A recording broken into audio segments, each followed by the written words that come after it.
टंडो मोहम्मद खान में मासूम बार के पोलियो जो खदशो ज़ाहिर, वारिस परेशान, सेहत खाते को भी नोटिस न वरतो।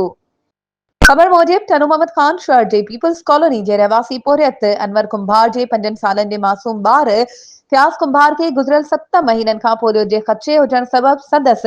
हलण उथण जी सघ मुतासिर थी वई आहे, जंहिंमें मासूम बार पंहिंजे घर जे अंदर हलण दौरान ज़मीन ते किरी पवे थो, जंहिंखे केतिराई दफ़ा ज़मीन ते किरण सबब ज़ख्मी थियो आहे, जंहिंजे करे मासूम बार खे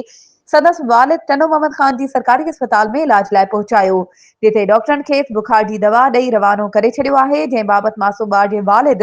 पोरियत अनवर कुंभार टंडो मोहम्मद खान प्रेस क्लब अची एहतजाज कयो आहे त सरकारी अस्पताल में डॉक्टर संदसि बार जे पोलियो वारे खदशे तरफ़ को बि तवजा न ॾेई रहिया आहिनि।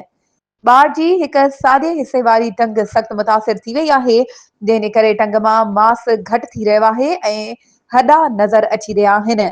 संदसि हयाती खे ख़तरो लाहक आहे, जंहिंजे करे सिहत खाते जे आला इख्तियारनि खे इन जो फौरी तौर नोटिस वठणु घुर्जे। पोलियो जहिड़ी ख़तरनाक मर्ज़ खां संदसि मासूम बार जी हयाती बचाइण लाइ सरकारी ख़र्च ते इलाज करायो वञे।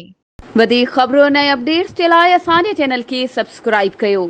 ऐं हा, बेल आइकन खे प्रेस करणु न विसारिजो त जीअं असांजी हर नई अचण वारी वीडियो तव्हां ताईं पहुची